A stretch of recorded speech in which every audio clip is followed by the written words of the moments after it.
العالمين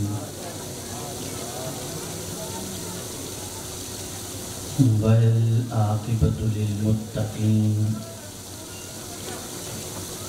والصلاة والسلام على سيد الأنبياء والمرسلين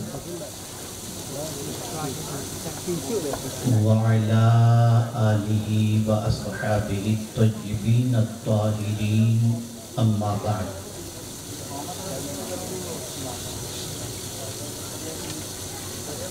فأعوذ بالله من الشيطان الرجيم بسم الله الرحمن الرحيم وَإِذَا قِيلَ لَهُ اتَّقِ اللَّهَ أَخَذَتْهُ الْعِزَّةُ بِالْإِثْمِ فَحَسْبُهُ جَهَنَّمُ وَلَبِئْسَ الْمِهَادُ صدق اللہ العظیم۔ قابل قدر محب گرامی حضرت مولانا سید امین القادری صاحب، دیگر علماء ذوی الاحترام و حاضرین و حاضرات، السلام علیکم ورحمۃ اللہ وبرکاتہ۔ میرے پیارے آقا صلی اللہ تعالی علیہ وسلم کے پیارے دیوانوں، جس آیے کریمہ کی تلاوت کا میں نے شرف حاصل کیا، اس سے متعلق کچھ معروضات پیش کرنے سے پہلے آقا کریم رؤوف رحیم علیہ التحیۃ والتسلیم کی بارگاہ بے کس پناہ میں جس طریقے سے میں پڑھا ہوں، عقیدت و محبت میں ڈوب کر اسی طریقے سے درود و سلام کا نذرانہ پیش کریں۔ الصلاۃ والسلام علیک یا رسول اللہ، الصلاۃ والسلام علیک یا حبیب اللہ، الصلاۃ والسلام علیک یا نبی اللہ، الصلاۃ والسلام علیک یا نور اللہ، وعلی آلک و اصحابک یا حبیب اللہ، صلی اللہ تعالی علیہ وسلم۔ یقیناً آپ نے نشے سے متعلق، اس کے نقصانات سے متعلق پرمغز اور ایمان افروز خطاب سماعت فرمایا ہے۔ زیادہ وقت میں آپ کا نہیں لوں گا، لیکن فطرت انسانی سے متعلق کچھ باتیں عرض کرنے کی سعادت حاصل کروں گا۔ بہت سارے لوگ مختلف گناہوں میں گرفتار ہوتے ہیں، کوئی شراب میں، کوئی جوے میں، کوئی دیگر چیزوں کے اندر، دیگر گناہوں کے اندر۔ اچھا انسان وہ ہے کہ جب اسے نصیحت کی جائے تو وہ گناہ چھوڑ دے۔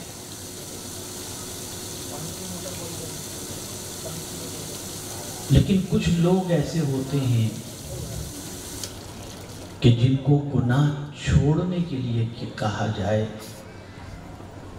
تو ضدی بن جاتے ہیں اور ضد میں گناہ کرتے ہیں۔ نشے کے جو شوقین لوگ ہیں، ان لوگوں کا معاملہ بھی کچھ اسی طریقے کا ہوتا ہے، الا ماشاءاللہ۔ ماں کہتی ہے بیٹا نشہ چھوڑ دے، باپ کہتا ہے بیٹا نشہ چھوڑ دے، معاشرے کے ذمہ داران کہتے ہیں نشہ چھوڑ دے، اگر کوئی زنا کی عادت کے اندر گرفتار ہے تو سب کہتے ہیں چھوڑ دے۔ کبھی وہ کہتا ہے میں چھوڑنا چاہتا ہوں لیکن چھوڑ نہیں پاتا، اور کبھی ایسا ہوتا ہے کہ وہ انسان ضد کے اندر مزید گناہ کرتا ہے۔ اب ایسے لوگوں کے لیے قرآن نے کیا کہا؟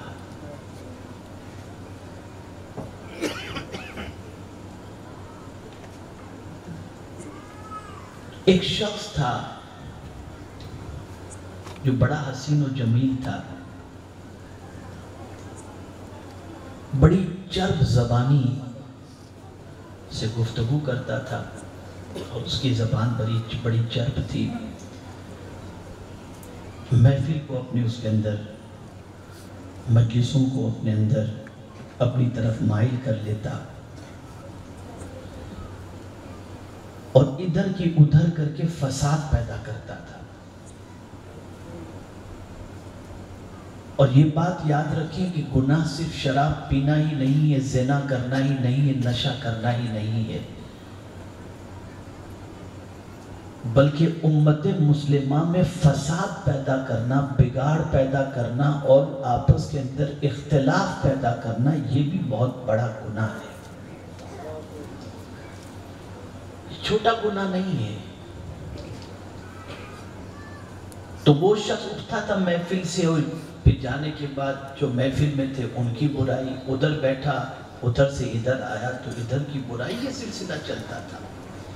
تو کسی نیک بندے نے اس سے کہا وَإِذَا قِيلَ لَهُ اتَّقِ اللَّهِ، اس سے کہا گیا اللہ سے ڈر. یعنی ایسا کیوں کر رہا ہے تو؟ کیوں اس طریقے کی حرکتیں کر رہا ہے جس سے امت میں انتشار پیدا ہو؟ نشہ بھی گھر کے اندر انتشار پیدا کرتا ہے، معاشرے میں انتشار پیدا کرتا ہے. تو جب اس سے کسی کہنے والے نے کہا کہ اللہ سے ڈر، تو اب قرآن کہتا ہے اس شخص کی سچویشن کو اخذتہ العزت بالاسم،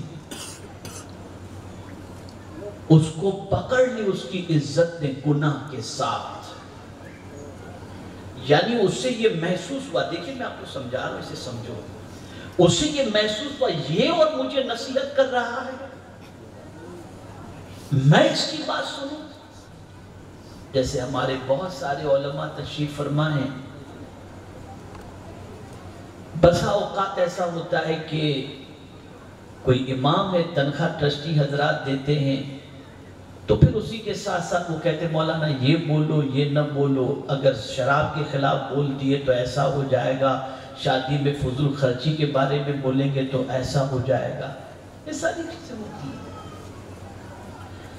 تو اس میں آدمی سوچتا ہے کہ ان کو میں نے تنخواہ پر رکھا، یہ ملازم اور مجھے نصیحت کرتا ہے. فرمایا گیا نادان، اگر دیوار پر بھی نصیحت لکھی ہوئی ہو تو عقل مند انسان ہے کہ وہ ہے کہ وہ اسے قبول کر لے.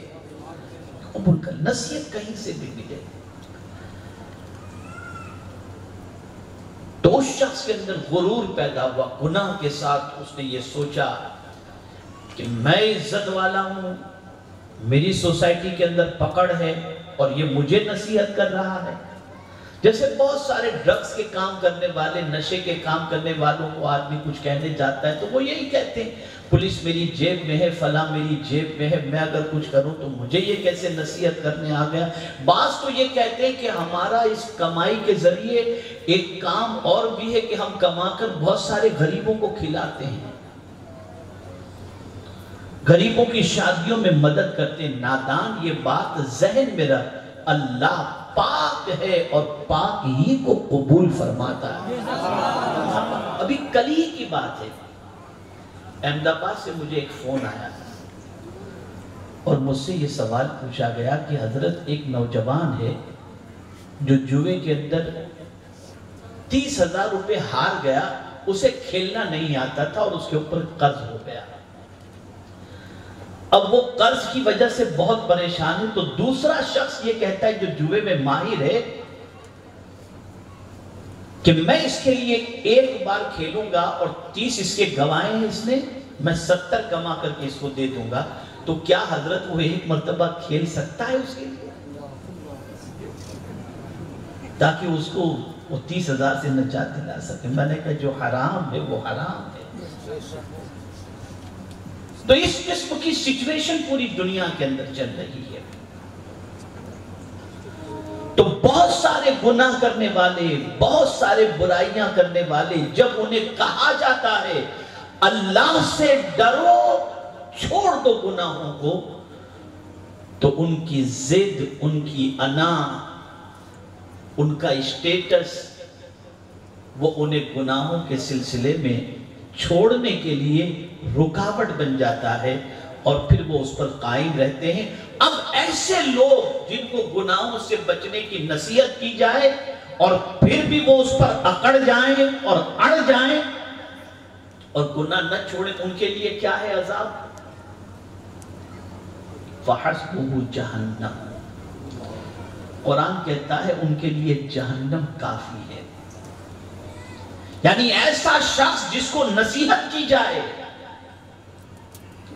اور عزت کی خاطر گناہ پر وہ اڑ جائے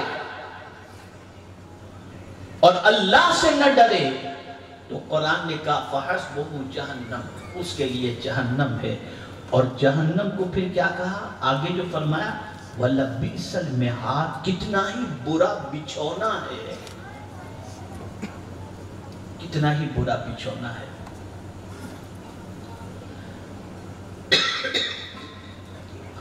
اے رسول اعظم صلی اللہ تعالی علیہ وسلم کے دیوانوں، اگر عادت گناہوں کی پڑی ہوئی ہے، بد کرداری کی پڑی ہوئی ہے، برائیوں کی عادت پڑی ہوئی ہے، تو جب آپ سے کہا جائے اللہ سے ڈرو، گناہ کو چھوڑ دو، ورنہ جہنم اس بندے کے لیے ہے۔ اور قرآن نے کہا کیا ہی برا بچھونا، جہنم میں سب کچھ آگ ہی کا ہے، لباس بھی آگ کا، بچھونا بھی آگ کا، سب کچھ آگ کا ہے۔ کیا ہے کسی میں طاقت اس آگ کو برداشت کرنے کی؟ اور جب نہیں تو پھر کیا وجہ ہے کہ گناہ نہیں چھوڑ رہے؟ کیا وجہ ہے کہ اللہ کی نافرمانی نہیں چھوڑ رہے؟ کیا وجہ ہے کہ نشے کی عادتوں میں گرفتار ہو کر کے اپنی دنیا اور آخرت کو تباہ کر رہے ہیں؟ کیا ہوتا ہے؟ بہت سارے نشے کا کاروبار کرتے ہیں، پتہ چلا کہ کم و بیش 150-200 کے قریب اس چھوٹے سے علاقے کے لوگ، نوجوان، پیسہ کمانے کے لیے، ایزی منی کے لیے، شوق کے لیے نشہ کرتے ہیں۔ اے رسول اعظم صلی اللہ علیہ وسلم کے دیوانوں، خدارا اس سے توبہ کر لو، اس لیے کہ یاد رکھیں نشے کے اندر گرفتار انسان کی دنیا میں کوئی عزت نہیں ہوتی، کوئی وقار نہیں ہوتا، کوئی ویلیو نہیں ہوتی۔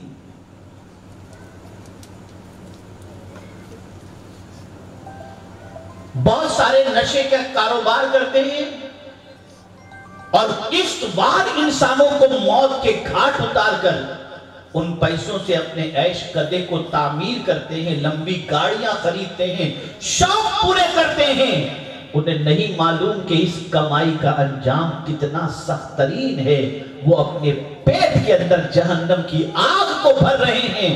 ایسوں کے لیے قبر میں بھی عذاب ہے، دنیا کے اندر بھی تکلیفیں ہیں، اور میدان محشر میں بھی اللہ عز و جل نے عذاب ان کے لیے رکھا ہے۔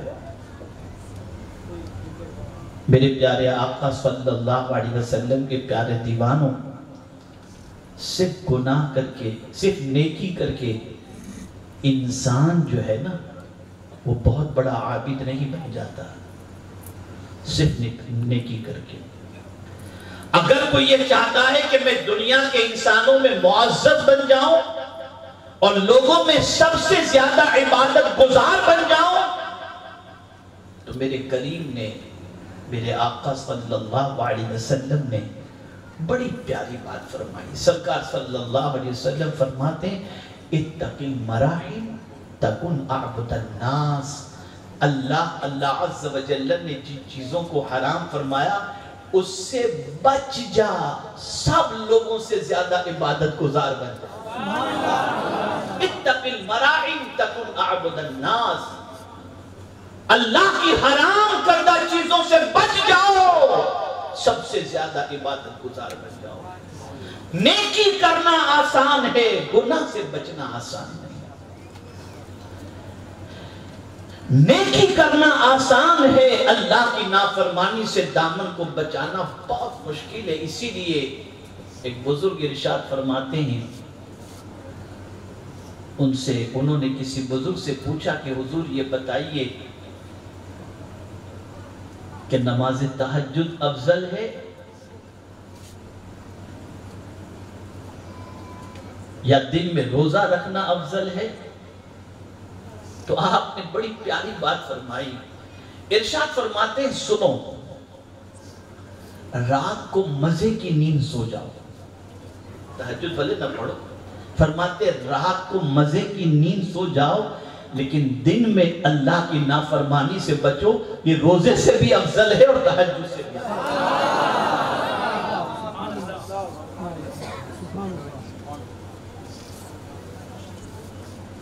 یہ جو پوری دنیا میں اس وقت پریشانیوں کے بادل منڈلا رہے ہیں، یہ جو نعمتیں اللہ عز و جل مسلمانوں سے چھین رہا ہے، انسانوں سے چھین رہا ہے، جانتے اس کی وجہ کیا ہے؟ گناہ ہے۔ سب کچھ دیا اس نے، لیکن اسی کے دیے ہوئے اسی کی دی ہوئی ساری نعمتوں کو بندے نے اسی کے ارشاد کے خلاف استعمال کیا تو اللہ تعالیٰ نے اس سے نعمتوں کو چھین لیا۔ اور سب سے بڑی نعمت جو اس نے چھینی ہے جانتے وہ کون سی ہے؟ وہ ہے سکون کی نعمت۔ آج سکون آپ کو کہیں نہیں ملے گا،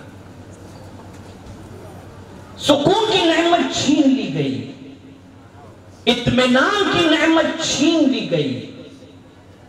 میرے پیارے آقا صلی اللہ تعالی علیہ وسلم کے پیارے دیوانوں، یہاں تک کہ بندہ نماز بھی پڑھتا ہے تو اس میں بھی اسے سکون نہیں ملتا، تلاوت بھی کرتا ہے تو سکون نہیں ملتا،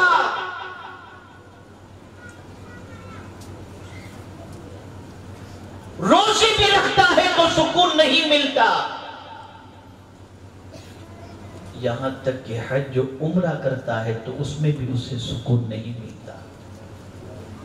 اب آپ سکون کس کو سمجھتے ہیں؟ جب تک کہ جو عبادت آپ کر رہے ہیں اس کی لذت آپ کو نہ ملے تو آپ سمجھ لینا آپ کا سکون ختم ہو گیا۔ عبادت کی ایک لذت ہوتی ہے، عبادت کا ایک مزہ ہوتا ہے۔ نماز آپ پڑھ رہے ہیں، مزہ آ رہا ہے، بہت سکون مل رہا ہے، طبیعت فریش ہو رہی ہے، طبیعت کو قرار مل رہا ہے، لیکن آپ مجھے بتائیے کہ بہت سارے نمازی مسجد میں نماز پڑھتے ہیں، بھاگتے ہیں، نماز کا وقت ہوا جلدی سے پہنچے، نماز ختم ہوئی جلدی سے بھاگے، نہ نماز میں کوئی سکون، نہ نماز کے باہر کوئی سکون۔ وجہ کیا ہے جانتے ہیں آپ؟ یہ نماز کی لذتیں کیوں چھین لی گئی جانتے ہیں آپ؟ حضرت علوی رحمت اللہ تعالی علیہ ارشاد فرماتے ہیں، جب کوئی بندہ گناہ کا پکا ارادہ کر لے کہ میں یہ گناہ کروں گا، فرمایا حضرت علوی رحمت اللہ تعالی علیہ نے، اللہ اس سے عبادت کی لذت کو چھین لیتا ہے۔ تو جو لذت عبادت چھین لی گئی اس کی سب سے بڑی وجہ یہ ہے کہ آج مسلمان جو ہے وہ گناہ کا پکا ارادہ، یہ کروں گا، یہ ٹی وی دیکھوں گا، یہ یوٹیوب پر دیکھوں گا، یہ گناہ کروں گا، یہ بدکاری، یہ برائی، یہ ملنا، اس سے ملنا، اس سے ملنا، پتہ نہیں کیا کیا برائیوں کے خواب وہ دیکھ کر اس پر پختہ ارادہ کر کے قدم بڑھاتا ہے۔ اس وجہ سے اسے نماز میں لذت نہیں ملتی۔ گناہ بڑی تیزی سے پھیل رہے ہیں، گناہ ہر گھر میں داخل ہو رہے ہیں، گناہ ہر نوجوان کی عادت بنتی جا رہی ہے، اور گناہ کے دلدل میں آج کا مسلمان پورا ڈوبا ہوا ہے۔ اے رسول اعظم صلی اللہ تعالی علیہ وسلم کے پیارے دیوانوں، حضرت عمر ابن عبدالعزیز رحمت اللہ تعالی علیہ ارشاد فرماتے ہیں کہ پوری رات نوافل پڑھنے سے بہتر میں اس چیز کو سمجھتا ہوں کہ میرا دامن گناہوں سے آلودہ نہ ہو۔ میں گناہ سے بچنے کو اس سے زیادہ اہمیت دیتا ہوں۔ اسی لیے یاد رکھیں، ولی کی تعریف جو قرآن نے کی ہے تو فرمایا گیا ان اولیاءہ الا المتقون، اللہ کے دوست وہی ہیں جو اللہ سے ڈرنے والے ہیں، جو گناہ سے بچتے ہیں۔ اب یہاں تقویٰ تھوڑا سا سمجھا دوں، ڈرنا۔ تقویٰ کے 3 ذریعے ہیں جس سے انسان متقی بنتا ہے، بس اس کو آپ سمجھ لیجئے۔ 3 چیزیں ہیں جس سے انسان متقی بنتا ہے۔ پہلی چیز، اللہ کے عذاب سے ڈر کر کوئی گناہ سے بچ رہا ہے۔ ایک طریقہ تو یہ ہوا کہ میں گناہ کروں گا تو مجھے جہنم میں اللہ ڈال دے گا، میں گناہ کروں گا تو اللہ تعالیٰ مجھے قبر کے عذاب میں گرفتار کر دے گا، میں گناہ کروں گا تو اللہ عز و جل سانپ اور بچھوؤں کو قبر میں مسلط کر دے گا۔ تو ایک تو یہ ڈر سے بندہ نماز پڑھتا ہے، بندہ جو ہے گناہ سے بچنے کی کوشش کرتا ہے، یہ بھی اچھا طریقہ ہے۔ ایک طریقہ تقویٰ کے حوالے سے، تقویٰ کے حصول کے لیے، تو وہ ہے امید، اپنے رب سے امید کہ میرا مولا مجھے روزی دے رہا ہے اور وہی دینے والا ہے، اگر میں گناہ کروں گا تو میری روزی کے دروازے بند ہو جائیں گے، اس لیے میں گناہ سے بچوں۔ تو اللہ سے امید لگا کر وہ اپنے آپ کو گناہ سے روکتا ہے، گناہ سے بچنے کی کوشش کرتا ہے، یہ بھی اچھا ہے۔ اور تیسرا درجہ سب سے اعلیٰ ہے، تقویٰ کا تیسرا درجہ سب سے افضل و اعلیٰ ہے، اور وہ ہے محبت۔ کیا محبت؟ وہ محبت ہے اللہ سے محبت۔ میرا پروردگار مجھ سے کتنی محبت فرماتا ہے، میں ماں کے پیٹ میں تھا وہاں مجھے روزی عطا فرماتا تھا، میرے مولا نے مجھے آنکھیں عطا فرمائی، میرے مولا نے مجھے زبان عطا فرمائی، میرے مولا نے مجھے کان عطا فرمائے، اس نے زندگی عطا فرمائی۔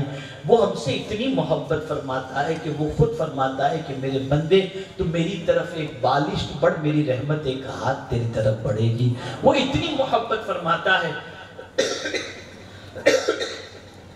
تو اب جو اتنی محبت فرماتا ہے تو ہم بھی اس سے محبت کرتے ہوئے کوئی ایسا کام نہ کریں جس سے محبوب ناراض ہو جائے۔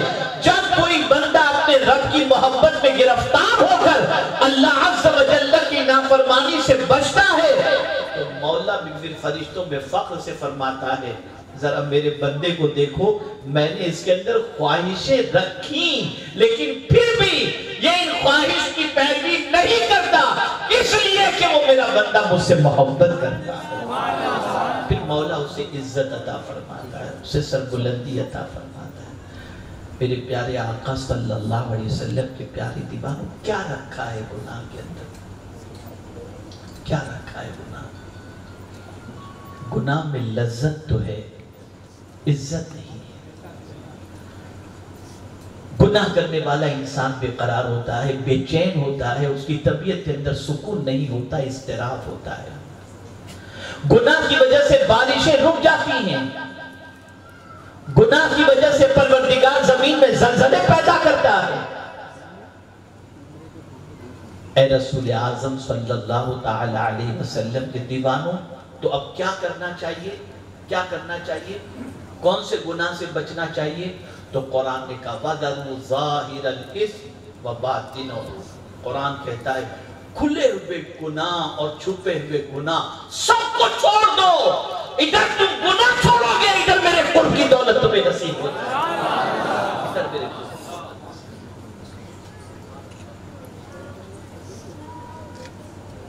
ہم دیکھ رہے ہیں کہ ہمارا معاشرہ گناہوں کے دلدل میں ڈوب چکا ہے۔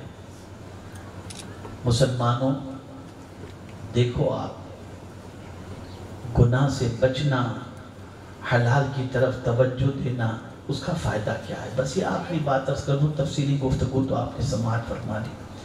حضرت امام اعظم ابو حنیفہ رحمۃ اللہ تعالی علیہ بڑے کاروباری تھے، بڑے عابد و زاہد تھے۔ لوگ آتے تھے قرض طلب کرنے کے لیے، آپ قرض عطا کرتے تھے۔ ایک مجوسی آیا، اور اس نے امام اعظم ابو حنیفہ رحمت اللہ تعالی علیہ سے کچھ قرض طلب کیا، آپ نے اسے قرض دے دیا۔ دن گزر گئے، وعدے کا وقت گزر گیا، باوجود اس کے وہ نہیں آیا قرض لوٹانے کے لیے۔ امام اعظم ابو حنیفہ رحمت اللہ تعالی علیہ نے ارادہ کیا کہ میں جا کر اس کے گھر سے قرض کی رقم کا مطالبہ کروں، اس کے گھر جا کر اس سے قرض لے کر کے آؤں، میری رقم لے کر کے آؤں۔ روانہ ہوئے، جیسے ہی اس کے گھر کے قریب پہنچے، دیکھیے امام اعظم کی زندگی، جیسے ہی اس کے گھر کے قریب پہنچے تو آپ کے جوتے میں نجاست لگ گئی جو راستے میں تھی۔ اب اس نجاست کو صاف کیسے کریں؟ تو امام اعظم ابو حنیفہ رحمت اللہ تعالی نے زور سے اپنے پیر کو جھٹکا دیا تو نجاست جوتے سے نکل کر اس شخص کے گھر کی دیوار پر لگ گئی، اس شخص کے گھر کی دیوار پر۔ امام اعظم ابو حنیفہ رحمت اللہ تعالی علیہ پریشان ہوئے، اس کے گھر کی دیوار مجھ سے گندی ہو گئی، پریشان ہے کہ اس دیوار کی صفائی کیسے ہو۔ اگر گندگی کو صاف کرنے کی کوشش کی جائے تو اس کی دیوار کا کلر بھی نکل جائے گا۔ اب اسی شش و پنج میں ہیں، اتنے میں وہ مجوسی اپنے گھر سے باہر نکلا، جیسے امام اعظم کو دیکھا، دیکھتے ہی معافی مانگنا شروع کر دیا، حضور میں آنے والا تھا، میرے پاس تھوڑا سا انتظام نہیں ہوا ہے، مجھے معاف کر دیجئے، میں معذرت چاہتا ہوں، اور جو ہے وہ میں بہت جلدی لوٹا دوں گا۔ امام اعظم نے فرمایا یہ سب باتیں بعد میں کرنا، میں تجھ سے معافی مانگنا چاہتا ہوں۔ کہا حضور کس چیز کی معافی؟ کہا دیکھ معاملہ یہ ہے کہ میرے جوتے کے اندر نجاست لگی تھی، میں نے پیر کو جھٹکا دیا تو جوتے سے نجاست نکل کر تیرے گھر کی دیوار پر لگ گئی، تو میں یہ سوچ رہا ہوں کہ تیرے گھر کی دیوار جو میری ذات سے خراب ہوئی ہے، اس کا تدارک میں کیسے کروں، اس کی صفائی کا اہتمام میں کیسے کروں۔ بس اتنا سننا تھا کہ وہ سر پکڑ لیا اور کہنے لگا یا اللہ، مسلمانوں میں اتنے بڑے پرہیزگار اور اللہ سے ڈرنے والے بندے ہیں۔ اس نے کہا امام میرے گھر کی دیوار کو بعد میں پاک کیجئے گا، پہلے میرے دل کی بھی دیوار کو پاک کر دیجئے۔ اور پھر وہ مجوسی کلمہ پڑھ کر کے فوراً مسلمان۔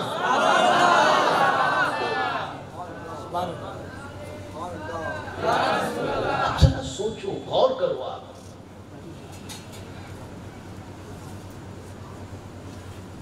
غیر کی دیوار، اپنوں کی نہیں، غیر کی دیوار۔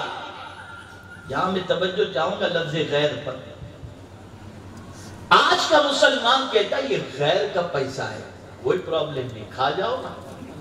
یہ آج کا مسلمان، یہ غیر ہے، اس کو تکلیف پہنچتی ہے، اپنے سے کوئی پرابلم نہیں۔ تو میں آپ سے یہ چیز پوچھنا چاہوں گا کہ غیر کو آپ متاثر کس چیز سے کرو گے؟ کیا اس کا پیسہ کھا کر متاثر کرو گے؟